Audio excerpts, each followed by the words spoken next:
तो ध्रुव राठी का एक वीडियो आया था फ्लैट अर्थ के ऊपर, जिसका टाइटल था why 10% Americans think earth is flat, Dhruv Rathee. तो ये वीडियो के आने के बाद अपनी फ्लैट अर्थ कम्युनिटी के बहुत सारे लोग इस वीडियो को मुझे भेज रहे थे और बोल रहे थे कि भाई ध्रुव राठी ने जो बोला है इस पे आप रिएक्शन दीजिए, इस पे आप बताइए, उसके आर्गुमेंट्स को डील कीजिए, काउंटर कीजिए। तो ये वीडियो ध्रुव राठी का जो है वो 24 मिनट का है लगभग। तो इसके काउंटर देते हुए हम 3 पार्ट बनाएंगे, यानी कि पहले पार्ट में हम कवर करेंगे, थ्योरेटिकली तो 8 मिनट करना चाहिए क्योंकि 8 3 24 होता है, लेकिन हम करेंगे लगभग शुरू के 9 मिनट का कवर। क्यों? क्योंकि 9 मिनट के टाइम स्टैम्प पे उसका एक ऐड चालू हो जाता है, उसके कोर्स का ऐड चालू हो जाता है, तो ऐड से पहले का हम कवर कर लेंगे पहले पार्ट में। तो शुरू के लगभग 9 मिनट का हम कवर करेंगे इस वीडियो के अंदर, और उसने जो कुछ भी बोला है ध्रुव राठी ने एज अ फ्लैट अर्थर, उस पर हम बताएंगे, काउंटर करेंगे और समझने की कोशिश करेंगे कि ये जो कुछ भी बोल रहा है फ्लैट अर्थ के बारे में, इसमें इसके आर्गुमेंट्स में कितनी दम है, कितनी दम नहीं है, वो सब सारी चीज़ें हम डिस्कस करने वाले हैं। तो शुरू से स्टार्ट करते हैं। क्या दुनिया में कोई इंसान इतना बेवकूफ हो सकता है कि सच में इस थ्योरी में यकीन कर बैठे? इसका जवाब है अफसोस हाँ दोस्तों। तो ये बोल रहा है कि भाई क्या दुनिया में इतना बेवकूफ़ कोई हो सकता है कि इस थ्योरी में यकीन कर बैठे? तो पहली बात तो ये है कि फ्लैट अर्थ कोई थ्योरी नहीं है, फ्लैट अर्थ एक फैक्ट है। अब ये फैक्ट कैसे है और थ्योरी क्यों नहीं है? क्योंकि थ्योरी वो होती है जो सिद्ध ना की गई हो। जो थ्योरी सिद्ध की जा चुकी है उसे फैक्ट मान लिया जाता है। तो क्योंकि जो फ्लैट अर्थ है वो ऑलरेडी सिद्ध हो चुका है, प्रूव हो चुका है, फ्लैट अर्थ के प्रूफ्स एग्जिस्ट करते हैं, ठीक है, इसलिए फ्लैट अर्थ कोई थ्योरी नहीं है, फ्लैट अर्थ एक फैक्ट है। तो फिर कौन कौन से प्रूफ एग्जिस्ट करते हैं फ्लैट अर्थ के?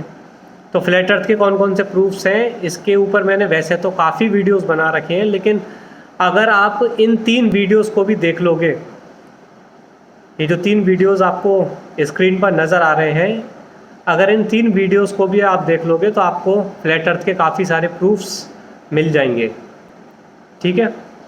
तो आपको समझ में आ जाएगा कि फ्लैट अर्थ के प्रूफ्स हैं।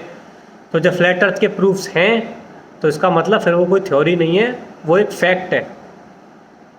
तो फ्लैट अर्थ को एक थ्योरी बोलना का मतलब ये है कि आपने उनके प्रूफ्स के बारे में स्टडी नहीं की है, या स्टडी करी है आप उनको गलत मानते हैं, तो भाई बताओ कि हम जो प्रूफ्स बता रहे हैं उनमें क्या गलती है, फिर वो बताओ। अगर ऐसी कोई गलती इसने बताई है तो हम सुनते हैं, फिर वीडियो में बताइए कि नहीं बताइए, आगे सुनते हैं। अमेरिका में 10% लोग, यूके में 3% लोग, ब्राजील में 7% लोग सही में इस थ्योरी में मानते हैं।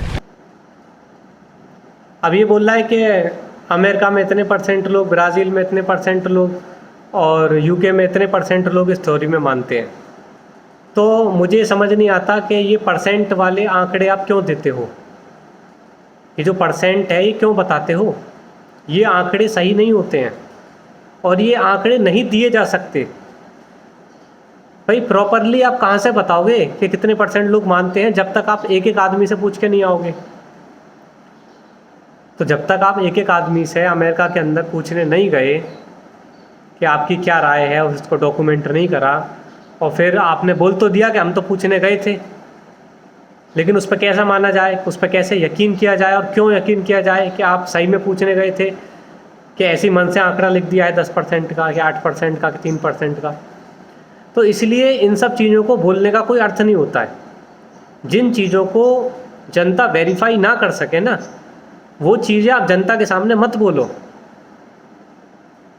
जिन चीज़ों को जनता वेरीफाई कर ही ना सके वो जनता के सामने बोलने से क्या फ़ायदा भाई? जनता के सामने वो बोलो जिसको हम खुद वेरीफाई कर सकें, वो वाली बात बोलो। तो ये आंकड़े देना कि इतने परसेंट लोग मानते हैं, इतने परसेंट लोग मानते हैं, इन आंकड़ों का कोई मतलब नहीं है, क्योंकि ये आंकड़े सच हैं झूठ हैं, इसे वेरीफाई करने का कोई तरीका नहीं है। एक आम इंसान के पास, क्योंकि एक आम इंसान के पास इतना बजट तो होता नहीं है कि वो खुद जाके एक एक आदमी से पूछ के आएगा, ठीक है। अब कोई संगठन कोई चीज़ करेगी तो अब उसने सही करा है गलत करा है, वास्तव में एक एक से पूछ के आए हैं नहीं आए हैं, वो दूसरा व्यक्ति कैसे बता सकता है। तो जनता के सामने वो वाली बातें रखो जो जनता खुद वेरीफाई कर सके, ठीक है। तो ये आंकड़े वगैरह रखने से कोई मतलब नहीं है, इसका कोई लेना देना नहीं है। अंटार्कटिका चारों तरफ ऊंची ऊंची बर्फ की पहाड़ियों से घिरा हुआ है। उन पहाड़ियों को पार कर लिया तो धरती के नीचे गिर जाओ। वाह क्या लॉजिक है। अब ये बोल रहा है कि भाई अंटार्कटिका के आगे बर्फ़ की पहाड़ियाँ हैं, उन पहाड़ियों को पार गिर लिया तो धरती के नीचे गिर जाओगे। कोई भी फ्लैट अर्थर ऐसा नहीं बोलता है, मैं आपको क्लियर कर दे रहा हूँ। मैं एक फ्लैट अर्थर हूँ, पिछले 5 साल से फ्लैट अर्थ के बारे में अध्ययन कर रहा हूँ और फ्लैट अर्थर्स की बातें सुन रहा हूँ पिछले 5 साल से। मैंने ऐसा कोई फ्लैट अर्थर बोलते नहीं सुना कि आगे अंटार्कटिका के आगे जाओगे तो नीचे गिर जाओगे, ऐसा कोई फ्लैट अर्थर नहीं बोलता है। हम फ्लैट अर्थर्स ये बोलते हैं भाई कि अंटार्कटिका की जो ज़मीन है, जो हर तरफ अंटार्कटिका की ज़मीन है, वो बहुत आगे आगे तक है। अभी कहीं कहीं पे आपको गिरने के लिए उसका कोई अंत होना चाहिए ना, और उसके आगे फिर कोई गिरने की जगह होनी चाहिए, तभी तो गिरोगे। अब वो ज़मीन कितनी आगे तक है इसके बारे में कोई कुछ कह नहीं सकता, क्योंकि उस अंटार्कटिका के पास में जाना भी अलाउड नहीं है। एंटार्क्टिक ट्रीटी कानून बना हुआ है, उस कानून के तहत एंटार्क्टिका के पास भी जाना अलाउड नहीं है। तो उसके आगे की बात तो भूल ही जाओ, ठीक है। तो फिर और दूसरी बात इसमें यह है कि एंटार्कटिका के आगे गिर जाओगे तो जिस चीज़ में गिरोगे आउटर स्पेस में, मतलब अंतरिक्ष में आप गिर जाओगे, तो उस आउटर स्पेस को हम लोग नहीं बोलते हैं कि ऐसा आउटर स्पेस जैसा कुछ होता है। हम लोगों ने सिद्ध कर रखा है कि ऐसा आउटर स्पेस जैसा कुछ हो ही नहीं सकता। अब वो आउटर स्पेस क्यों नहीं हो सकता है, ये स्क्रीन पे आपको वीडियो दिख रही होगी, इसे जाके देख लीजिए तो आपको समझ में आ जाएगा कि नासा के द्वारा प्रतिपादित किया जाने वाला आउटर स्पेस अंतरिक्ष क्यों संभव नहीं है, क्यों वह असंभव है। उसको जानने के लिए स्क्रीन पे वीडियो दिख रहा है, लिंक आपको डिस्क्रिप्शन में मिल जाएगा, इसे जाके देख लीजिए। तो जब ऐसा कोई अंतरिक्ष होता ही नहीं है तो आदमी कहाँ गिरेगा। और दूसरी बात, गिरेगा तो जब आगे पता लगे कि कितनी आगे तक ज़मीन है, वहाँ पे जाना ही अलाउड नहीं है उसके एंटार्कटिका के पास में, तो गिरने विरने की बात तो कोई करता ही नहीं है। कोई फ्लैट अर्थर कोई गिरने की बात नहीं करता। ये सब एक मूर्खतापूर्ण कहानियाँ हैं जो फ्लैट अर्थर्स के नाम पे खामखा में थोप दी गई हैं। कोई फ्लैट अर्थर ऐसे नहीं बोलता है। आगे सुनते हैं। इस फ्लैट अर्थ में सूरज और चांद का क्या होता है, रात और दिन कैसे होते हैं, बाइबल और कुरान में फ्लैट अर्थ के बारे में एग्जैक्टली क्या लिखा है। नमस्कार दोस्तों, 28 सितंबर 2002 अमेरिका में रहने वाले 46 साल के माइक ह्यूज एक बड़ा ही अजीबोगरीब वर्ल्ड रिकॉर्ड तोड़ते हैं। पेशे से ये एक लिमोजीन ड्राइवर थे और ये अपनी लिमोजीन में बैठकर एक बहुत ही लंबी छलांग लगाते हैं। स्पेसिफिकली कहा जाए 103 फीट लंबी छलांग। एक 3000 किलो की गाड़ी में बैठकर इतने लंबे डिस्टेंस तक जंप करना, ये वर्ल्ड रिकॉर्ड बन जाता है लॉन्गेस्ट लिमोजीन रैंप जंप का। लेकिन माइक यहां नहीं रुकते। 12 साल बाद 2014 में ये अपने खुद के गैराज में बनाए हुए एक रॉकेट के जरिए हवा में 1300 फीट ऊपर तक जाते हैं। ये रॉकेट जब क्रैश करता है तो इन्हें चोट भी लगती है, लेकिन अभी भी इनका मन नहीं भरा था। 2016 में अपना प्लान बताते हैं कि कैसे इनका मकसद है वायुमंडल की सीमा को पार करके आउटर स्पेस में जाने की कोशिश करना और इवेंचुअली बैलून्स के जरिए 32 किलोमीटर की ऊंचाई से रॉकेट्स को लॉन्च करना। अमेरिका में इन्हें मैड माइक करके बुलाया जाने लगा, क्योंकि कोई पागल ही होगा जो इतने जानलेवा डेयर डेविल वाले स्टंट्स करेगा। अपने इस नए स्टंट को करने के लिए मैड माइक को पैसों की जरूरत थी, तो ये किक स्टार्टर कैंपेन शुरू करते हैं। लोगों से डोनेशंस मांगते हैं कि करीब $1 लाख इन्हें दिए जाएं ताकि ये स्टंट ये कर सके। And actually Kickstarter campaign, and what we're going to do is we're going to try to break my record. लेकिन अनफॉर्चुनेटली लोगों को इनके प्लान में ज्यादा इंटरेस्ट था नहीं। ये सिर्फ $310 इकट्ठे कर पाते हैं। सिर्फ 2 लोग इन्हें पैसे डोनेट करते हैं इस चीज के लिए। पर कुछ समय बाद माइक कुछ ऐसा कह देते हैं जिसकी वजह से अचानक से हजारों डॉलर्स की डोनेशंस इनके पास आने लग जाती हैं। ये कहते हैं कि ये साइंस वाइंस जैसी चीजों में ज्यादा विश्वास नहीं करते, सिर्फ जो आंखों से दिखता है उसमें यकीन करते हैं। ये कहते हैं कि स्टंट को करने के पीछे इनका असली पर्पस है अंतरिक्ष की ऊंचाइयों में जाकर ये देखना कि हमारी धरती सही में गोल भी है या नहीं। I believe the world is a different shape. अब मैड माइक जो था वो ऐसा सोच रहा था कि मैं खुद जाके देखूंगा कि हमारी पृथ्वी अंतरिक्ष से कैसी दिखाई देती है। जो मैड माइक सोच रहा था वो क्या सारे फ्लैट अर्थर वैसा सोचते हैं? ये सिद्ध करना चाह रहे हो आप इस स्टोरी से? भाई हम फ्लैट अर्थर ऐसा नहीं बोलते हैं कि मैं जब तक नहीं देख के आऊँगा जब तक मैं यकीन नहीं करूँगा, ऐसा हम फ्लैट अर्थर्स नहीं बोलते हैं। फ्लैट अर्थर्स का मैं बता देता हूँ आपको क्लियरली, हम फ्लैट अर्थर्स मूर्ख नहीं हैं कि खुद जाके देख के आएंगे जब यकीन करेंगे। भैया खुद जाने की ज़रूरत नहीं है। जब हॉट एयर बैलून जा रहा है ऊपर, उसमें कैमरा अटैच करके आप भेज सकते हैं, तो खुद जाने की क्या ज़रूरत है भाई? जब हॉट एयर बैलून में कैमरा अटैच करके ऊपर भेजा जा सकता है तो खुद जाके देखने की क्या ज़रूरत है? तो ऐसा ही हम लोग करते हैं। हॉट एयर बैलून्स में हम लोग कैमरा अटैच करते हैं और उस फुटेज को देख लेते हैं, और जब उस फुटेज को देखते हैं तो आपको भी स्क्रीन पे वो फुटेज दिख रही है। इस फुटेज में कैसी पृथ्वी दिख रही है आप खुद देख लीजिए, कि गेंदाकार पृथ्वी दिख रही है कि सपाट पृथ्वी दिख रही है। जो कुछ दिख रहा है वो आप देख लीजिए, और इससे ऊंचा कोई जा नहीं सकता, ठीक है? इससे ऊंचा हॉट एयर बैलून जा नहीं सकता। तो इतनी ऊंचाई से पृथ्वी कैसी दिख रही है वो आप इस फुटेज में देख लीजिए, ठीक है? तो मैड माइक ने अगर बोला कि मैं जाके खुद देखूंगा तभी मानूंगा, तो भैया ठीक है, मैड माइक तब यकीन कर लेगा, उससे हमारा क्या लेना देना?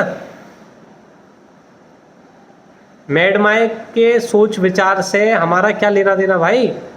मैड माइक क्या सोच रहा है उससे फ्लैट अर्थ कम्युनिटी पूरी वैसी थोड़ी सोच रही है। तो एक आदमी, एक स्टंट मैन को आपने पहले तो मैड लिख दिया, उसके आगे मैड माइक, पहले तो उसे पागल घोषित कर दिया आपने। पागल घोषित करने के बाद आपने उसे फ्लैट अर्थर घोषित कर दिया, ठीक है? दो विशेषण आपने दिए कि पहला माइक था वो मैड था, दूसरा माइक फ्लैट अर्थर था। तो इससे क्या निष्कर्ष निकालेगा एक लॉजिकल आदमी कि भाई फ्लैट अर्थर वाले मैड होते हैं? यही कंक्लूज़न निकलेगा, और यही आपकी मंशा थी, यही कंक्लूज़न लोग निकालें, यही आपकी पूरी साजिश थी। तो इसीलिए आपने ये कहानी इस प्रकार से प्रचलित करवाई, इसीलिए माइक को पहले मैड घोषित किया, फिर उसे फ्लैट अर्थर घोषित किया, ताकि फ्लैट अर्थर मैड होते हैं ये निष्कर्ष निकाला जा सके। ये इस कहानी को प्रचारित करने का आपकी क्या माइंडसेट था वो मैंने आपको बता दिया। Which keeps all the oceans in is a 150-foot ice wall, which is Antarctica. और यही बात इनकी फ्लैट अर्थ कम्युनिटी के लोगों को बड़ा प्रभावित कर जाती है। बिल्कुल नहीं करती ये बात भैया, ये बात कोई प्रभावित नहीं करती फ्लैट अर्थ कम्युनिटी के लोगों को, ठीक है? क्योंकि जो काम आप हॉट एयर बैलून में कैमरा अटैच करके कर सकते हो, उस काम को आदमी जाके देखेगा, उसका कोई मतलब नहीं बनता है। और ये जो ध्रुव राठी बार बार बैकग्राउंड में फ्लैट अर्थ को दिखा रहा है, तो उसमें कौन सी फ्लैट अर्थ वो दिखा रहा है?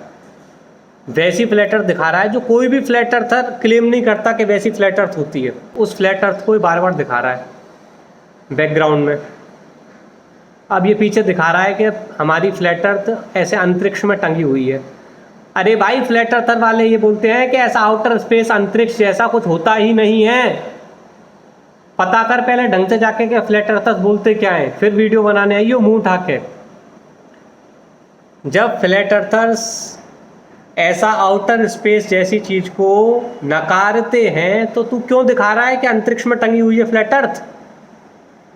जब ऐसा आउटर स्पेस अंतरिक्ष होता ही नहीं है तो फ्लैट अर्थ उसमें कहाँ से आ गई?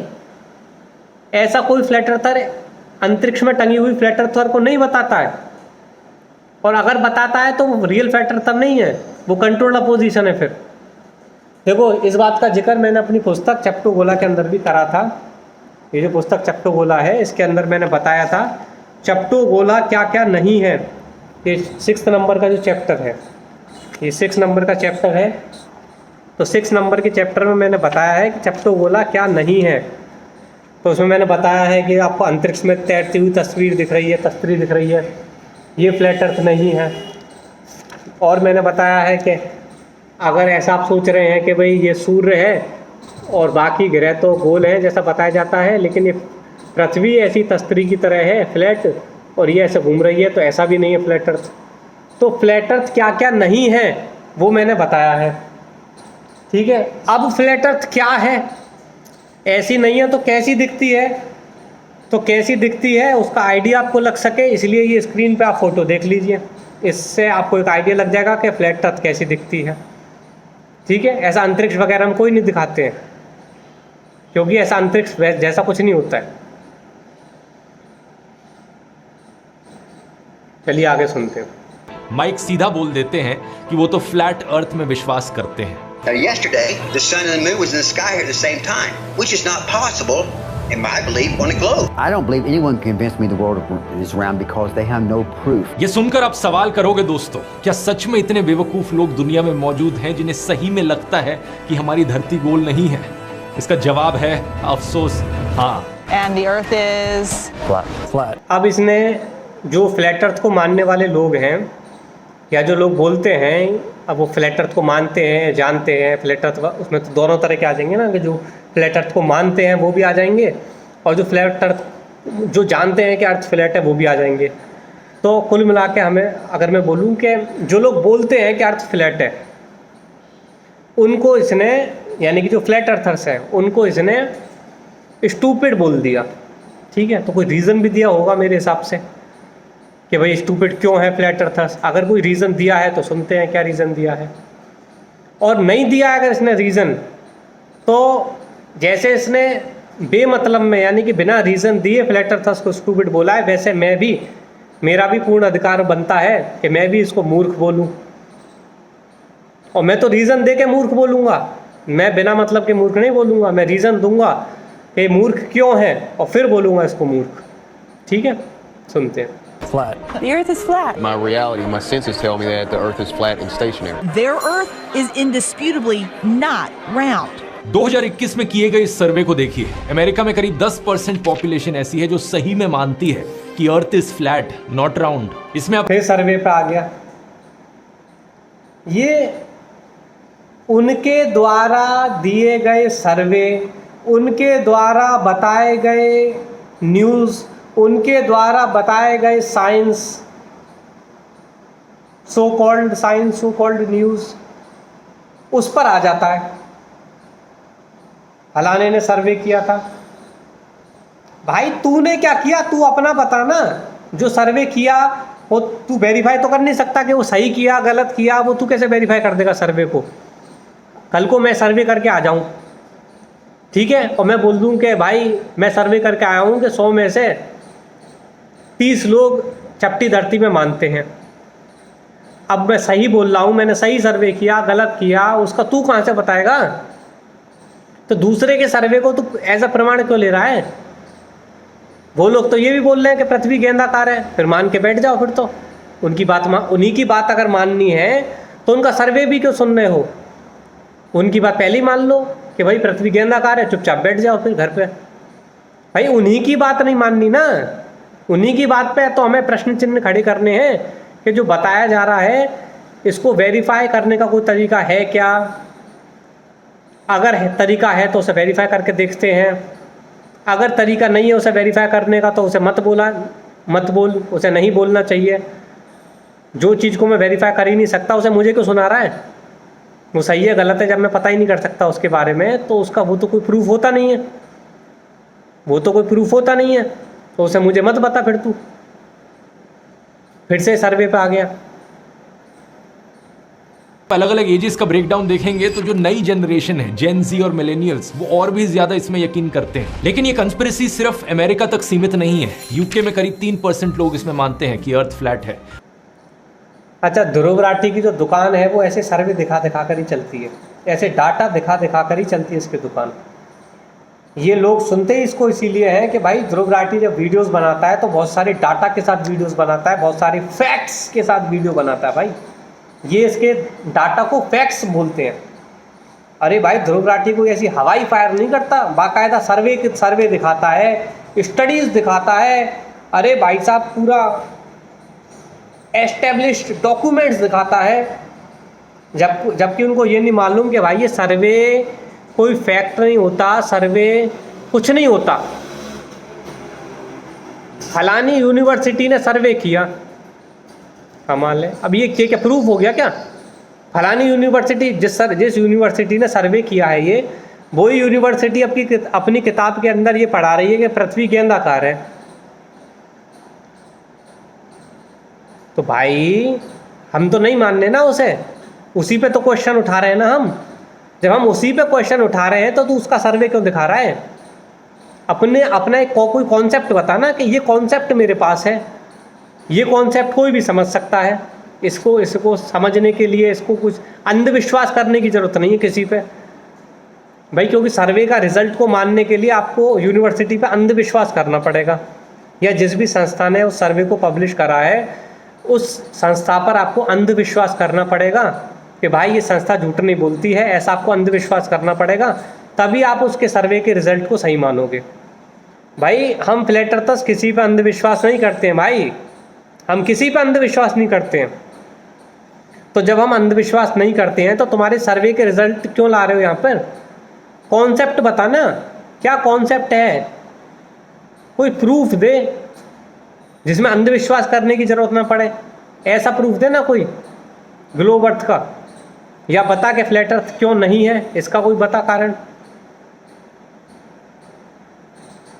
ब्राजील में करीब 7% लोग, बुल्गारिया में करीब 8% लोग, टूनेशिया के देश में तो एक जियोलॉजी पढ़ने वाली पीएचडी की स्टूडेंट ने एक थीसिस सबमिट करने की कोशिश करी थी कि अर्थ इज फ्लैट। मतलब इतने पढ़े लिखे लोग भी इतनी स्टूपिड बातों को सच मान बैठते हैं। स्टूपिड कैसे है फ्लैट अर्थ?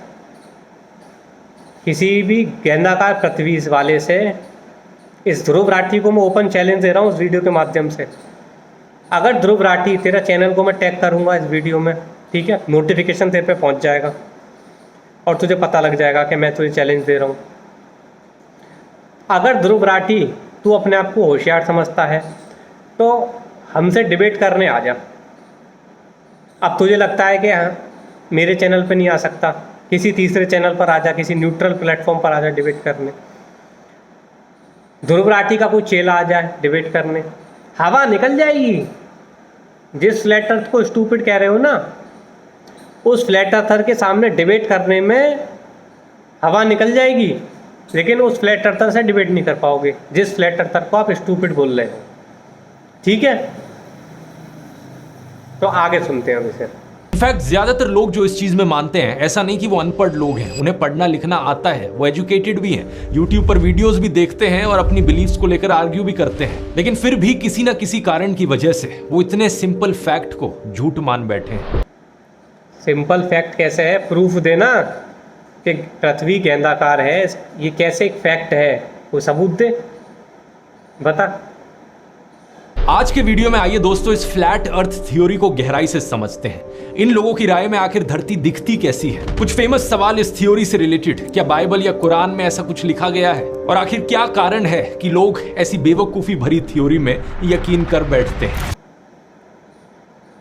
देखो, इसने एक बार बेवकूफ़ नहीं बोला है फ्लैट अर्थर को अभी तक, प्रूफ एक भी नहीं दिया इसने अभी तक, लेकिन बेवकूफ़ इसने कम से कम 4-5 बार बोल दिया फ्लैट अर्थर को। भाई जब तूने इतनी बार पहले ही बेवकूफ़ बोल दिया फ्लैट अर्थर को, आर्ग्यूमेंट्स देने से पहले ही तूने ठप्पा लगा दिया कि भाई फ्लैट अर्थ वाले तो बेवकूफ़ होते हैं, तो तू आर्ग्यूमेंट्स काय बात के देगा फिर? भाई ठप्पा, कोई व्यक्ति बेवकूफ़ है या कोई व्यक्ति समझदार है, ठप्पा आर्ग्यूमेंट्स देने से पहले लगाया जाता है या बाद में? बाद में लगाया जाता है ना। पहले तो तू सिद्ध करेगा कि फ्लैट अर्थ वाले बेवकूफ़ क्यों होते हैं, उसके बाद तू फ्लैट अर्थ जो अर्थ को फ्लैट मानते हैं उन पर बेवकूफ़ का ठप्पा लगाएगा। लेकिन यहाँ पे तूने अभी एक भी आर्ग्यूमेंट तो दिया नहीं अभी तक, और ठप्पा तूने पहले लगा दिया बेवकूफ़ का। तो इससे क्या समझ में आता है? भाई जो जज होता है, तो जज जब किसी केस को सुनता है तो पहले ही ठप्पा लगा देता है क्या कि ये वाला पक्ष तो सही है और ये वाला पक्ष गलत है। आर्ग्यूमेंट्स को सुनने से पहले ही ठप्पा लगा देता है क्या जज? पहले आर्ग्यूमेंट सुनता है दोनों पक्षों के, फिर ठप्पा लगाता है कि कौन सही है और कौन गलत है। लेकिन इस अनपढ़, अब समझ में आ गया ना मैं इस अनपढ़ क्यों बोल रहा हूँ? रीज़न आपको मिल रहा है ना, बेमतलब में नहीं बोल रहा हूँ मैं। किस लिए बोल रहा हूँ? इसलिए बोल रहा हूँ इसको अनपढ़ और मूर्ख, क्योंकि इस मूर्ख ने बिना आर्गुमेंट दिए, बिना ये सिद्ध किए कि फ्लैट अर्थ वाले मूर्ख क्यों होते हैं, स्टूपिड क्यों होते हैं, फ्लैट अर्थ स्टूपिड क्यों हैं, फ्लैट अर्थ की जो कॉन्सेप्ट है वो स्टूपिड क्यों है, उसको उसके बारे में आर्गुमेंट्स देने से पहले ही ये ठप्पा लगा दिया कि फ्लैट अर्थ वाले स्टूपिड होते हैं। तो इसलिए ऐसे आदमी को आप क्या बोलोगे? मूर्ख बोलोगे कि नहीं बोलोगे? तो इसलिए मैं इसको मूर्ख बोल रहा हूँ। भाई पहले आर्गुमेंट्स बता, उनसे सिद्ध कर, या कम से कम सिद्ध विद्ध, चल तू सिद्ध तो खैर क्या करेगा, लेकिन पहले आर्गुमेंट्स देना, उसके बाद में बोल के फ्लैट अर्थ वाले मूर्ख होते हैं। आर्गुमेंट्स तो देना पहले सिद्ध करना कि कैसे मूर्ख होते हैं, लेकिन तूने पहले ही बोल दिया कि मूर्ख होते हैं। तो इसका मतलब मूर्ख फ्लैट अर्थ वाले नहीं होते हैं, मूर्ख तू है कि तूने आर्गुमेंट देने से पहले ही दूसरे को मूर्ख घोषित कर दिया। तूने आर्गुमेंट सुनने से पहले ही केस का फैसला सुना दिया, तो मूर्ख तू है ध्रुव राठी।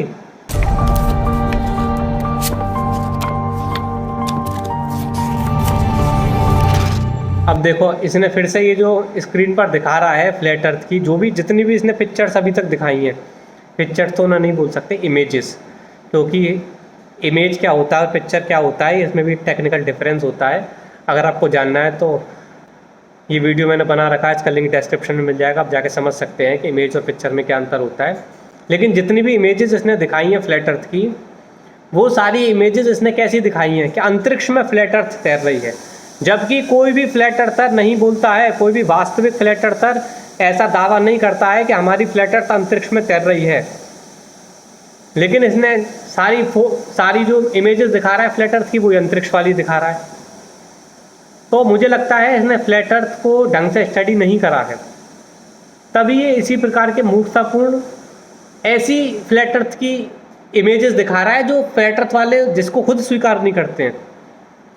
तो भाई सबसे पहले वीडियो बनाने से पहले ढंग से रिसर्च तो करके आ अपनी फ्लैट अर्थ के ऊपर, कि मुंह उठा के सीधे वीडियो बनाने चले आए। अब आज के जमाने में जहां इंटरनेट है, एरोप्लेन्स हैं, स्पेसशिप्स हैं, वहां अनगिनत तरीके हैं ये साबित करने के कि हमारी धरती एक्चुअली में एक गोला है। लेकिन चलो अनगिनत तरीके हैं इनके हिसाब से, चलो उन अनगिनत तरीकों में से कुछ तरीकों तो बताएगा ना, बेलनाकार पृथ्वी के कुछ तो बताएगा उन अनगिनत तरीकों में से। सुनते हैं कुछ बताता है कि नहीं बताता है, और वो वास्तव में उससे सिद्ध हो रही है गेंदाकार पृथ्वी के नहीं हो रही है, ये भी चेक करेंगे। ऐसा नहीं कि तूने बोल दिया मान लेंगे, उसका एनालाइज करेंगे हम। दिलचस्प बात पता है क्या है दोस्तों? आज से हजारों साल पहले रहने वाले लोगों को भी इस चीज का अंदाजा हो गया था बिना इन सारी चीजों के। 500 BC के around ancient Greek philosopher Pythagoras ने चांद और सूरज की तरफ देखा और नोटिस किया कि ये तो गोल है, और सिर्फ अपने इंट्यूशन के बल पे ये अंदाजा लगाया कि अगर ये गोल है तो धरती भी गोल ही होगी। फिर आए एरिस्टोटल, यानी कि पाइथागोरस की बात से ये सहमत हो रहा है। अगर तू पाइथागोरस की बात से सहमत हो रहा है तभी तो उसका एज अ प्रूफ उसे वीडियो के सामने प्रेजेंट कर रहा है हम लोगों के सामने, तो इससे सिद्ध होता है कि तू कितना मूर्ख है और पाइथागोरस कितना मूर्ख था। यानी कि जितना मूर्ख पाइथागोरस था उतना ही मूर्ख तू है। क्यों? अरे आसमान में किसी भी वस्तु का कोई भी आकार हो सकता है, वो आकार पृथ्वी का होगा, उससे क्या लेना देना, उसका कोई आपस में संबंध है क्या? भाई आपकी छत पे बल्ब का आकार क्या है?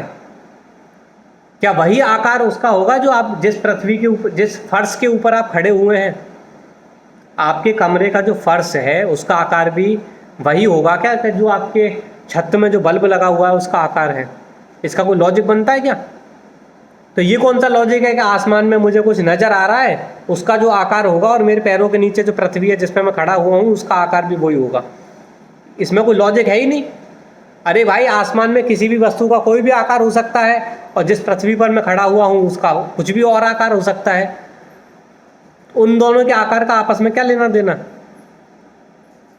लेकिन अगर आपका तर्क ये है कि लेना देना इस प्रकार से है कि भाई आसमान में हमें ग्रह नज़र आ रहे हैं, सूर्य और चंद्रमा ग्रह हैं और पृथ्वी भी ग्रह है, तो क्योंकि तीनों ग्रह हैं, सूर्य भी ग्रह है, चंद्रमा भी ग्रह है और पृथ्वी भी ग्रह है, तो सूर्य और चंद्रमा का जो आकार होगा और क्योंकि वो ग्रह हैं तो पृथ्वी भी ग्रह है तो उसका भी वही आकार होगा। अगर आपका ये लॉजिक है तो मैं आपसे पूछूंगा कि फिर ग्रह की परिभाषा बताओ, ग्रह किसको बोलते हो? पहले सिद्ध करो कि जो ग्रह की परिभाषा है उसमें सूर्य भी आता है, चंद्रमा भी आता है, पृथ्वी भी आता है। फिर ये सिद्ध करो पहले कि ग्रह की परिभाषा में तीनों आते हैं। क्योंकि मैं तो ये बोल रहा हूँ कि भाई पृथ्वी ग्रह नहीं है। क्यों नहीं है वो भी बताऊंगा आपको। पृथ्वी ग्रह नहीं है। हमारे एंशियंट लोग, हमारे प्राचीन लोग पृथ्वी को ग्रह कभी नहीं मानते थे। नव ग्रहों में से पृथ्वी नाम का कोई ग्रह नहीं है भाई। जो 9 ग्रह हैं, नव ग्रह जो हमारे यहाँ बताए गए हैं, उनमें पृथ्वी नाम का कोई ग्रह नहीं है। पृथ्वी को लोक बताते हैं। पृथ्वी क्या है? एक लोक, ना कि कोई ग्रह। और जैसे अगर हमारे एंशिएंट लोगों की बात करें उनके पर्सपेक्टिव से, मैं अभी उनके पर्सपेक्टिव ले रहा हूँ, बाकी अन्य पर्सपेक्टिव की भी बात करेंगे। तो उनके पर्सपेक्टिव की अगर हम बात करें तो जितने भी ग्रह हैं उनकी एक सवारी दर्शाई गई है ज्योतिष के अंदर, और पृथ्वी की कोई भी वाहन या व्हीकल नहीं दर्शाया गया, कोई सवारी नहीं दर्शाई गई है। जिससे भी समझ में आता है कि हमारे जो एंशिएंट लोग थे वो पृथ्वी को ऐसा ग्रह नहीं मानते थे, चलायमान नहीं मानते थे बाकी ग्रहों की तरह। अगर मानते तो उसका भी एक व्हीकल को दर्शाते। और हमारे पृथ्वी का एक नाम अचला भी है। अचला मतलब नॉन मूविंग। तो इन सब चीज़ों से समझ में आता है कि जो हमारी पृथ्वी है वो कोई ग्रह नहीं मानते थे। और तुम बोल लो कि भाई पृथ्वी ग्रह है, जैसे सूर्य चांद ग्रह है, जबकि 9 ग्रह में पृथ्वी का नाम नहीं है। तो इससे समझ में आता है कि तुम मूर्ख हो, तुमको नहीं मालूम है कि ग्रह क्या होता है और क्या कौन कौन से 9 ग्रह हैं, उसके बारे में तुमको कोई आइडिया नहीं है। या तो ये बोलो। अब अगर तुम बोलोगे कि भाई नहीं, हम तो एंशिएंट लोगों की बात नहीं कर रहे, हम तो अभी नासा की बात कर रहे हैं, नासा की बात कर रहे हैं हम तो, कि नासा ऐसा बोल रहा है ना कि सोलर सिस्टम के अंदर पृथ्वी भी तो एक प्लेनेट है, जैसे बाकी प्लेनेट्स हैं ऐसे पृथ्वी भी तो एक प्लेनेट है। तो भाई उनका जो हीलियोसेंट्रिक मॉडल है, पृथ्वी प्लेनेट है, उसके तो ऊपर वो कैसे नहीं है, उस पर मैंने 100 से अधिक वीडियोस बना रखे हैं। चपटोगोला पूरी प्लेलिस्ट बना रखी है, जाके वीडियोस देखिए, आपको समझ में आएगा कि वो हीलियोसेंट्रिक मॉडल वैज्ञानिकों के, तथाकथित वैज्ञानिकों के द्वारा दिया गया हीलियोसेंट्रिक मॉडल किस प्रकार से इस सदी का सबसे बड़ा झूठ है। उस चपटोगोला प्लेलिस्ट की वीडियो देखिए, तब आपको समझ में आएगा कि वो पृथ्वी प्लेनेट नहीं है। जैसा प्लेनेट बाकी ग्रह जिस प्रकार से उनको अगर आप प्लेनेट बोल रहे हो तो फिर उस वैसा प्लेनेट पृथ्वी नहीं है। ठीक है। हालांकि प्लेनेट जो इंग्लिश का टर्म है उसका मतलब कुछ और होता है, लेकिन अभी हम नहीं जाएंगे उसमें, वरना वीडियो लंबी हो जाएगी। 150 BC कह रहा हूं। उन्होंने नोटिस किया कि जब लूनर एक्लिप्स होता है, धरती की शैडो मून पर पड़ती है तो वो भी एक राउंड शेप में आती है। चलो, अब ये कह रहा है कि जब लूनर एक्लिप्स होता है तो धरती की शैडो जो मून पे पड़ रही है, सिद्ध कर पहले से। ये जो तूने अपने मुंह से वाक्य निकाला कि धरती की शैडो जो मून पर पड़ रही है, इसको सिद्ध भी करेगा कि नहीं करेगा? इसको सिद्ध भी तो करेगा ना भाई। और मैं ये सिद्ध कर सकता हूं कि ये जो तूने वाक्य बोला है ये एक झूठ है, मैं ये सिद्ध कर दूंगा। लेकिन तू ये सिद्ध नहीं कर पाएगा कि धरती की शैडो चंद्रमा पर पड़ रही है, तू ये सिद्ध नहीं कर सकता है। ठीक है। और अगर कर सकता है तो मेरा नंबर लिख लो 9368138638। मेरे साथ तू डिबेट कर लियो कभी भी, ध्रुव राठी, या तेरे किसी चेले को भेज दियो, या उसका कोई चेला हो खुद से आना चाहता हो डिबेट करने, तो वो भी आ सकता है। ठीक है। तो उनका कोई सिद्ध नहीं कर पाएगा, लेकिन अगर कोई सोचता है सिद्ध कर देगा तो मेरे से डिबेट करने आ जाना। इस नंबर पर कॉल करके आपका डिबेट फिक्स हो जाएगी, अरेंज हो जाएगी। 9368138638 इस पर कॉल करके आपकी डिबेट में अरेंज कर दूंगा और सिद्ध कर देना मुझे कि धरती की शैडो ही चंद्रमा पर पड़ रही है। अब मैं आपको ये सिद्ध कर रहा हूँ कि धरती की शैडो चंद्रमा पर नहीं पड़ रही है। सेलेनोनियन एक्लिप्स के बारे में जाकर अध्ययन करें कि सेलेनोनियन एक्लिप्स क्या होता है, तो आपको पता लगेगा। सेलेनोनियन एक्लिप्स का मतलब होता है कि एक ऐसा ग्रहण होता है जिस ग्रहण में उधर चंद्र ग्रहण चालू हो चुका है और इधर अलग से सूरज नजर आ रहा है। तो चंद्र ग्रहण में क्या होता है, ये लोग ऐसा बोलते हैं कि भाई चंद्र ग्रहण में चंद्रमा और सूरज के बीच में पृथ्वी आ जाती है और वो पृथ्वी ग्रहण लगा रही है चंद्रमा पर। वो जो ग्रहण लगाता हुआ हमें जो दिख रहा है वो पृथ्वी है। लेकिन जब चंद्र ग्रहण भी होता है तो उधर भी हमें सूरज नज़र आ जाता है। तो इसका मतलब अब मुझे पृथ्वी पर खड़े होकर सूरज भी दिखाई दे रहा है और इधर चंद्र ग्रहण भी दिखाई दे रहा है। तो भैया जब मुझे पृथ्वी पर खड़े होकर सूरज भी दिखाई दे रहा है, चंद्रमा भी दिखाई दे रहा है, तो इसका मतलब मैं पृथ्वी, सूरज और चंद्रमा 180 डिग्री में नहीं है, एक सीधी लाइन में नहीं है। क्योंकि जैसा तुम लोग बताते हो कि बीच में पृथ्वी आ गई, इधर चंद्रमा है और इधर सूरज है, और ये सूरज, पृथ्वी और चंद्रमा तीनों एक ही लाइन में है जब ग्रहण होता है। अगर ऐसा है तो पृथ्वी पर खड़े होकर कभी भी सूरज और चंद्रमा एक साथ मुझे नहीं दिखने चाहिए थे, लेकिन सेलेनोनियन एक्लिप्स में दिखाई देते हैं। इससे सिद्ध होता है कि जो तुम कहानी सुना रहे थे कि पृथ्वी ग्रहण लगा रही है चंद्रमा के ऊपर, वो जो दिख रही है जो ग्रहण लगाता हुआ वो पृथ्वी की छाया है, वो गलत साबित हो जाती है। क्योंकि अगर ऐसा होता, पृथ्वी अगर बीच में आ रही होती तो हमें चंद्र ग्रहण के दौरान सूरज नहीं दिखना चाहिए था, लेकिन सूरज भी दिखता है क्योंकि वो तो 180 डिग्री अपोजिट में है। तो एक बार में दोनों नहीं दिखने चाहिए थे। एक बार में दोनों जब भी दिख सकते हैं जब पृथ्वी ऐसी समतल है और उसके ऊपर सूर्य, चंद्रमा और राहु केतु जो भी ग्रहण लगा रहे हैं वो सब उसके ऊपर है। तो अब आसानी से आप देख सकते हो कि भाई ये रहा सूरज अलग, ये रहा राहु अलग जो ग्रहण लगा रहा है। तो ये सेंस बनाती है टोटल बात फ्लैट अर्थ के ऊपर, ठीक है। और तुम्हारी गेंदाकार पृथ्वी में बिल्कुल सेंस नहीं बनाती ये बात। आगे सुनते हैं। और साथ साथ उन्होंने ये ऑब्जर्व किया कि जब वो समुद्र में जहाज़ों को देखते हैं, दूर के जहाज जो होराइजन पर दिखाई देते हैं, जब वो आ रहे होते हैं पास, तो सबसे पहले उनका ऊपर का हिस्सा हमें दिखता है, धीरे धीरे बीच का हिस्सा और लास्ट में हमें उनका बॉटम वाला हिस्सा दिखता है। इससे अंदाजा लगाया जा सकता है कि धरती कर्व्ड है और गोल है। अरे जो नीचे वाला हिस्सा दिख रहा है तुझे, सबसे पहले तुझे ऊपर का हिस्सा दिखता है, नीचे वाला हिस्सा जब लहरों के पीछे छुपा हुआ है तो तुझे कहाँ से दिखाई देगा? तेरे और जहाज के बीच में लहर भी तो है ना। जब नीचे वाला हिस्सा लहरों के पीछे छुपा हुआ है तो तुझे नीचे वाला हिस्सा कहाँ से दिखाई देगा? ऊपर वाला हिस्सा तो दिखाई देगा जो लहरों में नहीं छुपा हुआ। अब आप बोलोगे कि भाई लहर से क्या पूरा जहाज गायब हो जाएगा? भाई आपकी एक उंगली से पूरा सूरज गायब हो जाएगा। डिपेंड करता है कि वो उंगली आपने कहाँ पर, आँखों से कितनी दूर रख रखी है। पूरा सूरज आपकी उंगली से गायब हो सकता है। अगर आप अपनी उंगली को बिल्कुल आंखों के पास में रख दो, सूरज के सामने ऐसे करके, पूरा सूरज गायब हो जाएगा।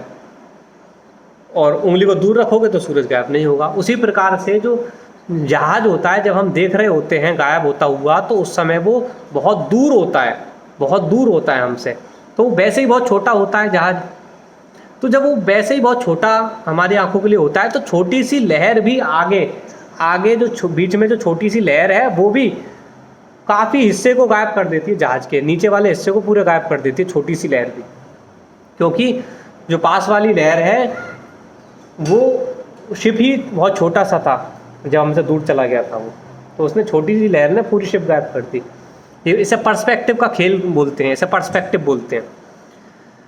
तो अब मैं पूरा लेक्चर तो नहीं दे सकता आपको पूरा पर्सपेक्टिव के बारे में, है ना। आप मेरी वीडियोस देखो तो आपको पर्सपेक्टिव के बारे में समझ में आएगा। इतना डिटेल, इससे ज़्यादा डिटेल में आपको इस वीडियो में तो नहीं बता सकता मैं, लेकिन इसका मैं आपको बताता हूँ कि ऐसा क्यों नहीं है। कि अगर जो जहाज है वो आपके पानी के मुड़ाव के पीछे छुप रहा होता, यानी कि जैसे जैसे आप बोलते हो कि जहाज हमसे दूर जा रहा है तो पानी के मुड़ाव कर्वेचर में छुप रहा है पीछे, अगर ऐसा हो रहा होता तो क्या होता? तो होता ये कि अगर हम उस जहाज को कभी भी जूम करके देखते कैमरा से, तो कभी भी हम उसे जूम करके वापस से नहीं देख पाते। लेकिन इसके विपरीत होता है, जो जहाज तुम्हारा तथाकथित पानी के मुड़ाव के पीछे छुप गया था वो भी वापस से देखा जा सकता है जूम करने पर कैमरा से। तो इससे समझ में आता है कि वो किसी भी पानी के मुड़ाव के पीछे नहीं छुपाता, किसी भी कर्वेचर के पीछे नहीं छुपाता। इससे ये प्रूव होती है बात। और इस चीज़ को बोला जाता है ब्लैक स्वान आर्ग्यूमेंट। इसके बारे में भी वीडियोस बना रखे हैं, डिटेल में जाके आप देख सकते हैं। तो black swan argument proves flat earth and destroys globe earth curvature. तो ध्रुव राठी ने ब्लैक स्वान आर्ग्यूमेंट के बारे में कोई भी अध्ययन नहीं करा है। फिर 200 बीसी में आए इराटोस्थेनिस। इन्होंने कुछ लकड़ियों को जमीन में डाला और दोपहर के समय में शैडोज को ऑब्जर्व किया। एक लकड़ी को एक जगह रखा और दूसरी लकड़ी को उससे किलोमीटर दूर रखा। दोनों लकड़ियों की शैडोज में थोड़े बहुत डिफरेंसेस थे और इसके बेसिस पर उन्होंने अपनी कैलकुलेशंस करी और अंदाजा लगाया कि धरती का सरकमफ्रेंस करीब 37,500 किलोमीटर और 50,000 किलोमीटर के बीच में होगा। कैलकुलेशन करी, कर लिया भरोसा। पढ़े लिखे लोग बताता है खुद को ये लॉजिकल बताता है और कर रहा है सब धार्मिकों वाले काम कि इनके पुजारी ने बोल दिया एरोस्टेथनीज ने कि मैंने करा था डंडी गाड़ के। हाँ साहब, तो भक्त ने, ध्रुव राठी भक्त ने स्वीकार कर लिया कि हाँ भाई करा होगा एरोस्टेथनीज ने, मैं मान लेता हूँ, लोगों को बता देता हूँ। क्या करा था उससे कुछ सिद्ध हो रहा है नहीं हो रहा है, उसका एनालिसिस कुछ नहीं करा इसने। इस रैशनल आदमी ने, तथाकथित रैशनल कहे जाने वाले आदमी ध्रुव राठी ने उसका एनालिसिस नहीं करा कि जो ये एरिस्टोथेनीज बोलता है इससे कुछ सिद्ध हो रहा है कि नहीं हो रहा है। इसका एनालिसिस कर नहीं करा, बस मान ली। तो स्टूपिड फ्लैट अर्थर्स हुए कि तू हुआ स्टूपिड? बिना एनालिसिस किए बात मान ली तूने। तो एरिस्टोथेनीज ने जो कुछ भी करा था डंडी गाड़ के, उससे कुछ भी सिद्ध नहीं होता है। ठीक है, ये एरिस्टोथेनीज वाला जो जवाब है, जब मैंने इसरो को आरटीआई भेजा था तो एरिस्टोथेनीज का उदाहरण उन लोगों ने भी दिया था। तो एरिस्टोथेनीज वाले से कुछ भी सिद्ध कैसे नहीं होता है, ये मैं पहले भी बता चुका हूँ। ये स्क्रीन पे आपको वीडियो नज़र आ रहा होगा, इसका लिंक आपको डिस्क्रिप्शन में मिल जाएगा, इसे जाके देख लीजिए तो आपको समझ में आ जाएगा कि एरिस्टोथेनीज ने जो कुछ बताया था उससे कुछ भी सिद्ध नहीं होता है। ठीक है, वो वीडियो देख लीजिए जाके, आगे सुनते हैं। बाद में हमें पता चला कि एक्चुअल सरकमफ्रेंस 40,075 किलोमीटर था। बाद में 1600s में जब तक आइजैक न्यूटन आए, इस चीज को फॉर ग्रांटेड माना जाने लगा था कि धरती गोले की शेप में है और कोई भी इस चीज पर डाउट नहीं करता था। कोई भी डाउट नहीं करता था। इस प्रकार के वाक्य क्यों बोलता है ये मूर्ख? 1600 तक कोई भी बिलीव नहीं करता था। मतलब बोलता तो ऐसे कॉन्फिडेंस है कि एक एक आदमी के अंदर क्या चल रहा है ये बिल्कुल जानता है सारी बातें।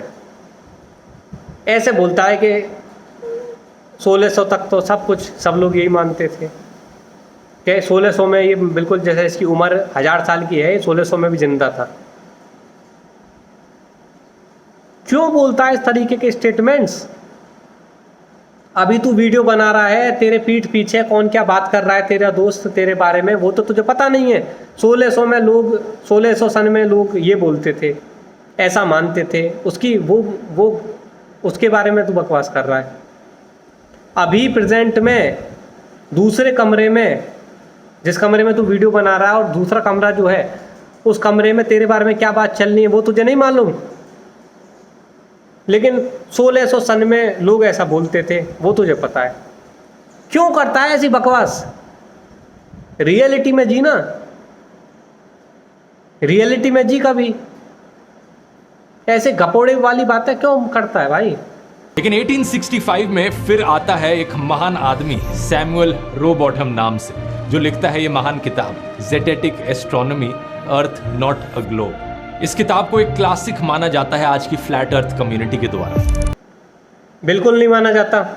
मैं फ्लैट अर्थ कम्युनिटी में हूँ, मैं पिछले 5 साल से फ्लैट अर्थ में हूँ और जो वेस्टर्न कम्युनिटी है फ्लैट अर्थर्स की, उनको भी मैं जानता हूँ। इस किताब को बिल्कुल भी क्लासिक एग्जाम्पल नहीं माना जाता। इस किताब को कोई ना पढ़े फ्लैट अर्थर। मैंने आज तक नहीं पढ़ी इस किताब को। ठीक है, कोई किस अब ऐसी किताब को बोल रहा है कि क्लासिक माना जाता है, जो हम लोग पढ़ते ही नहीं है, जिस किताब को पढ़ते ही नहीं है फ्लैट अर्थर्स, उसको बोल रहा है कि क्लासिक किताब माना जाता है इसको। तो भाई मिस रिप्रेजेंट क्यों कर रहा है तू फ्लैट अर्थर को? इस किताब के अंदर लिखी गई सैमुअल की कुछ मेन आर्ग्यूमेंट सुनिए जरा। ये बंदा कहता है कि जब भी मैं समुद्र में जाता हूं और दूर देखता हूं तो होराइजन हमेशा फ्लैट दिखाई देता है, और अगर धरती गोल होती तो ये फ्लैट नहीं बल्कि कर्व्ड दिखाई देता। अब इसकी बदमाशी देख लो। आपको लगता है कि किसी इंसान ने किताब लिखी होगी तो उसका मेन आर्गुमेंट ये होगा। इसने क्या बोला कि सैमुअल की मेन आर्गुमेंट सुनो आप। क्या आपको लगता है किसी व्यक्ति ने अगर फ्लैट अर्थ के ऊपर किताब लिखी होगी तो उसका मेन आर्गुमेंट ये होगा कि भैया मैं फ्लैट दिखती है इसलिए फ्लैट है? ये इसका मेन आर्गुमेंट होगा किसी इंसान का। तो इसीलिए समझ में आता है कि ये कितना धोखेबाज आदमी है। अब वो किताब मैंने पढ़ी नहीं है, मैं उसको पढ़ के उसमें मेन आर्गुमेंट जो होगा वो आपको समक्ष कभी फ्यूचर में बता दूंगा, मेरा मन करेगा तो ये तो कम से कम उसमें मेन आर्गुमेंट नहीं होगा, ये मैंने बिना पढ़े ही बता दिया। समझ में आई? तो सबसे घटिया जो आर्गुमेंट है ही नहीं उसको तुम बोल लो कि मेन आर्गुमेंट, मिस रिप्रेजेंट कर रहे हो फ्लैट अर्थ को, तो कर रहे हो ना तुम पाखंड। इसके अलावा जितनी भी लेक्स हैं, जितने भी ओशंस हैं, उन सब के ऊपर जो पानी का लेवल होता है वो फ्लैट होता है। पानी का लेवल फ्लैट होता है? पानी लेवल होता है, पानी का लेवल फ्लैट क्या होता है भाई? फ्लैट और लेवल एक दूसरे के पर्यायवाची शब्द हैं। तो कोई इंसान बोले कि ध्रुव राठी तो ध्रुव राठी होता है, इसका कुछ मतलब हुआ? अरे भाई पानी जो है वो लेवल होता है, उसका सरफेस लेवल होता है। पानी का लेवल फ्लैट होता है इसका कोई मतलब नहीं होता है। पानी का सरफेस लेवल होता है, या फिर हम बोल सकते हैं पानी का सरफेस फ्लैट होता है। ये है करेक्ट स्टेटमेंट, क्योंकि इसीलिए उसको सी लेवल बोलते हैं, वाटर लेवल बोलते हैं। और लेवल और जो फ्लैट है वो एक दूसरे के पर्यायवाची शब्द हैं। तो पानी की जो सतह है वो लेवल है या फ्लैट है, कुछ भी आप बोल सकते हैं। तो स्टेटमेंट ये ढंग से बोल नहीं रहा है ना, वो स्टेटमेंट बोल रहा है जिनका कुछ मतलब नहीं बनता है। क्या रियल स्टेटमेंट है वो मैंने आपको बता दिया। और जमीन पर भी इसका कहना था कि जमीन कभी कर्व्ड नहीं दिखती इसे। मेन आर्गुमेंट बता रहा है कि चीज़ें कर्व नहीं दिखती इसलिए फ्लैट हैं। ये कोई मेन आर्गुमेंट नहीं भाई। और चीजें कितनी भी दूर दिख रही हों वो हमेशा दूर दिखती रहती हैं, कभी भी दिखनी बंद नहीं होती इसकी राय में, इसलिए धरती फ्लैट है। दांत कैसे फाड़ रहा है? दांत कैसे फाड़ रहा है ना, दांत तो ऐसे फाड़ रहा है कि अरे अरे मैंने कितनी मूर्खतापूर्ण बातें बोल रहा है फ्लैट अर्थ के, चीज़ें दिखनी नहीं बंद होती हैं, ऐसा फ्लैट अर्थ वाले मानते हैं। अबे तू किस आदमी की किताब उठा लाया? मुझे नहीं पता कि उसने ऐसा बोला है कि नहीं बोला है। अगर बोला है तो भाई उसकी किताब को आग लगा दे। ठीक है, कोई फ्लैट अर्थर ऐसा नहीं बोलता कि चीज़ें दिखनी बंद नहीं होती। कोई वस्तु है वो जब आपसे दूर जाएगी तो एक समय पर आकर उसका साइज़ इतना छोटा हो जाएगा कि वो इतनी छोटी हो जाएगी आपकी आंखों के लिए कि आपकी आंखें उसको रिजॉल्व नहीं कर पाएंगी उस साइज़ को, तो वो आपको दिखना बंद हो जाएगी। या फिर ऐसा भी हो सकता है कि उस वस्तु और आपकी आंखों के बीच में इतना ज़्यादा दूरी हो गई, इतना ज़्यादा बीच में एटमॉस्फेयर आ गया है जिस वजह से वो वस्तु नहीं दिखेगी, क्योंकि आपकी आंखें उतने एटमॉस्फेयर का भेदन करते हुए एक तरीके से मतलब कि ओपेक बना दिया उसने। एटमॉस्फेयर ओपेक हो जाता है उस डिस्टेंस के बाद, तो उसके आगे नहीं दिखती हैं चीज़ें। और ये बोल रहा है कि भाई चीज़ें हमेशा दिखती रहती हैं, ऐसा बोल रहा था वो आदमी। तो ऐसा वो आदमी बोल रहा था तो उसे मुझे क्यों बता रहा है? उसका फ्लैट अर्थ से क्या लेना देना उस आदमी का? उस पर फ्लैट अर्थ का ठप्पा तू क्यों लगा रहा है? कमाल है। और उस पर दांत भी फाड़ रहा है। एक नकली फ्लैट अर्थर की बात बोल के कोट करके उस पर दांत फाड़ रहा है, इसका कोई मतलब हुआ? असली फ्लैट अर्थर से बात करना। अभी बुला मुझे डिबेट में, या मेरे यहाँ डिबेट करने, या तीसरे के यहाँ जा डिबेट करने, या किसी चेले को भेज डिबेट करने, तब देखते हैं कि तू कितने दांत फाड़ता है, तब हवा निकल जाएगी तेरी डिबेट करने में। गोला नहीं है। इसने अपने इस अप्रोच को जिटेटिक करके पुकारा कि सिर्फ जो आंखों से दिखता है उस पर यकीन किया जाएगा। मतलब बाकी सारे साइंटिस्ट और फिलोसोफर्स इसकी ये बातें सुनते तो अपना माथा पीटने लग जाते हैं। इसने अपनी एक नई थ्योरी बनाई कि धरती कुछ ऐसी दिखती है, बीच में नॉर्थ पोल है, पूरी धरती फ्लैट है और चारों तरफ एंड में एंटार्क्टिका की बड़ी बड़ी आइस की पहाड़ियां। उन पहाड़ियों को पार कर लिया तो धरती से नीचे गिर जाओगे आप। भाई ये बोल रहा है कि उस व्यक्ति ने ऐसा मॉडल दिया था कि आगे एंटार्क्टिका है और उसके आगे वो पार कर लिया तो धरती से नीचे गिर जाओगे। जबकि मैं आपको पहले ही बता चुका हूँ, कोई भी रियल फ्लैट अर्थर, कोई भी वास्तविक फ्लैट अर्थर ऐसा नहीं बोलता है। अगर वो ऐसा बोल रहा है तो उसकी किताब को आग लगा दो, उसको उस पर ठप्पा हटा दो उससे कि वो फ्लैट अर्थर था। वो फ्लैट अर्थर नहीं था, वो एक धोखेबाज आदमी था। वो फ्लैट अर्थर को हंसी मजाक का किस्सा बनाने के लिए उसने वह कृत्य रचा था। इससे ये साबित होती है बात, वो कोई फ्लैट अर्थर नहीं था। ठीक है, उसकी किताब को आग लगा दो, उसकी मत सुनो। किसकी सुनो फिर? एरिक दुबे की किताब पढ़ लो, मेरी किताब पढ़ लो हिंदी में, चपटो गोला, चाणक्य तिवारी, डेविड वाइस के वीडियोस को सुन लो। ठीक है, नेथन ओकले की वीडियोस को सुन लो, इनके सुन लो। कुछ फ्लैट अर्थ थ्योरी में मानने वाले लोगों का इसका उल्टा मानना है। वो कहते हैं कि एंटार्क्टिका की जो पहाड़ियां ये कभी खत्म ही नहीं होती, ये एंडलेसली इनफाइनाइटली चलती रहती हैं। इनफाइनाइटली चलती रहती हैं? भैया हम कोई क्लेम नहीं करते कि इनफाइनाइट चलती हैं कि ख़त्म होती हैं। भैया क्लेम तो जब करोगे ना, जब जाओगे वहाँ पे। जब जाने ही नहीं दिया जाता तो कोई भी क्लेम हम कैसे कर सकते हैं?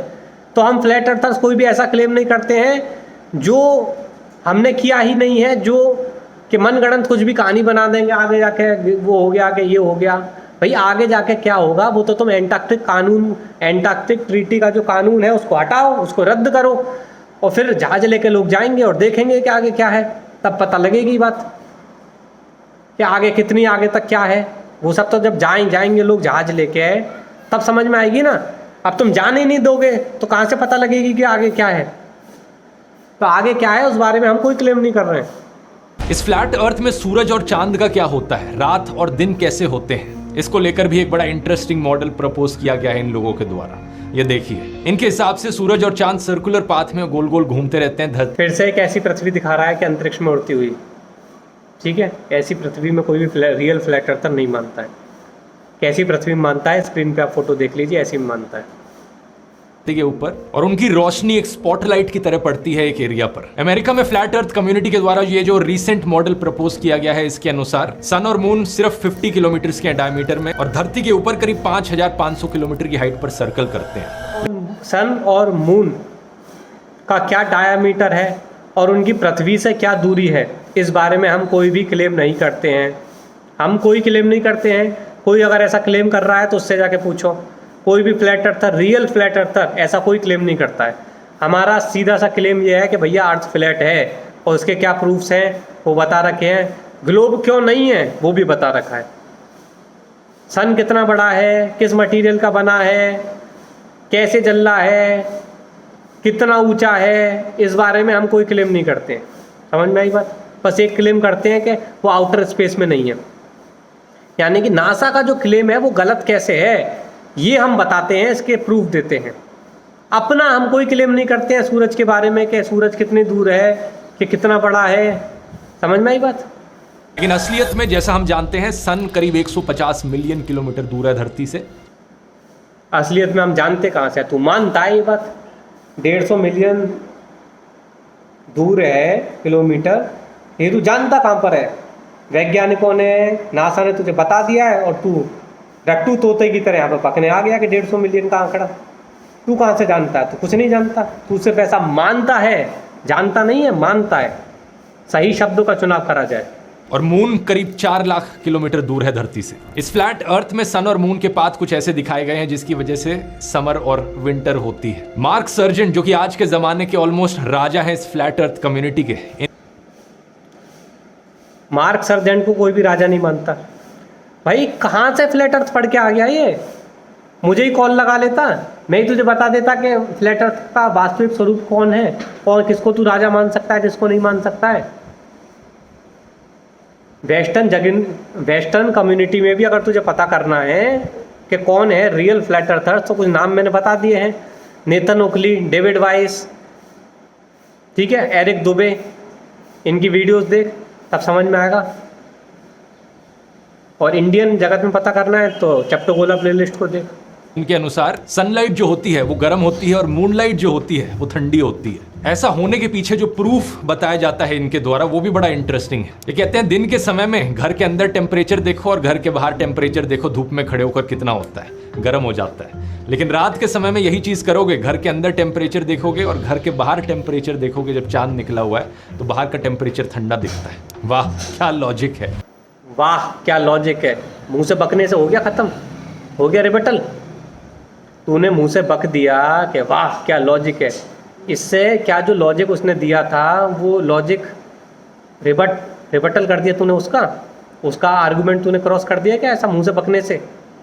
वाह क्या लॉजिक है, ऐसा बोलने से वो जो उसने आर्गुमेंट दिया था उसका कुछ बताया उस बारे में, उसके बारे में कोई डिस्कशन करा कि मुंह से बक दिया कि वाह क्या लॉजिक था, तो बस हंसी उड़ गई इस बात की।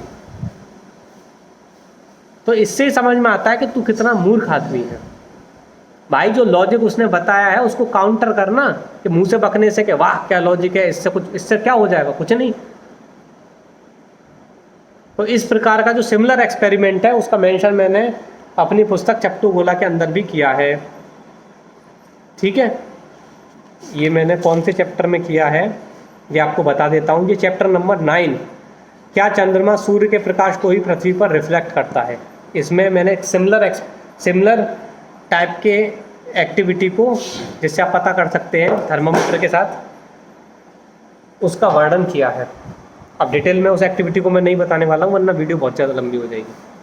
वैसे इस तरीके के स्टूपिड विचार हर किसी के दिमाग में आते हैं, ये कोई बड़ी चीज नहीं है। लेकिन प्रॉब्लम बस तब हो जाती है जब आप अपने स्टूपिड विचारों को बिना सोचे समझे, बिना वेरीफाई किए अंधाधुंध सच मान बैठते हो। वही तो हम बोल रहे हैं कि तू अपने स्टूपिड विचार को बिना वेरीफाई करे, गेंदाकार पृथ्वी का जो भी बताया गया है उसको बिना वेरीफाई करे तू उसको सच मान रहा है। गेंदाकार पृथ्वी के बारे में जो भी आर्गुमेंट्स हैं उसको तूने कुछ भी वेरीफाई नहीं करा, फिर भी तू उन स्टूपिड चीज़ों को सच मान रहा है। यही तो प्रॉब्लम है, यही तो मैं ही बोल रहा हूँ। आज के ज़माने में तो प्रॉब्लम बिल्कुल भी नहीं आनी चाहिए, क्योंकि आपके मन में जो भी सवाल हो, चैट जीपीटी जैसे एआई टूल्स उसका तुरंत जवाब दे देंगे। पूछ कर देखो अब चैट जीपीटी यानी कि आ गया, अब यानी कि ऐड चालू हो गया है, यानी कि अब ये इसका एडवर्ट चालू हो गया है। अब इसके आगे की जो कहानी है वो हम नेक्स्ट पार्ट में डिस्कस करेंगे। इस पार्ट के लिए इतना ही रखते हैं। दोस्तों, क्या आपको भी लगता है कि पृथ्वी गोल है? क्या आप भी अंतरिक्ष में तैरते हुए एस्ट्रोनॉट्स को देखकर रोमांचित महसूस करते हैं? क्या आपको भी ऐसा बताया गया है कि पृथ्वी सूर्य के चारों ओर चक्कर लगा रही है? और क्या आपने भी ऐसा सुना है कि हम चांद पर कदम रख चुके हैं? क्या हो अगर मैं बोलूं कि ये सब एक झूठ था, और शायद इस सदी का सबसे बड़ा झूठ। लेकिन आखिर ये झूठ हमसे क्यों बोला गया, और कौन है वो लोग जिन्होंने ऐसा किया? अगर पृथ्वी गोल नहीं है तो कैसी है, और फिर उन तमाम वैज्ञानिक सिद्धांतों का क्या? इन तमाम सवालों के जवाब जानने के लिए पढ़िए चाणक्य तिवारी जी की इस विषय पर लिखी गई भारत की पहली पुस्तक चपटू गोला। चपटू गोला ई बुक को ऑर्डर करने के लिए 9368138638 पर व्हाट्सएप कीजिए।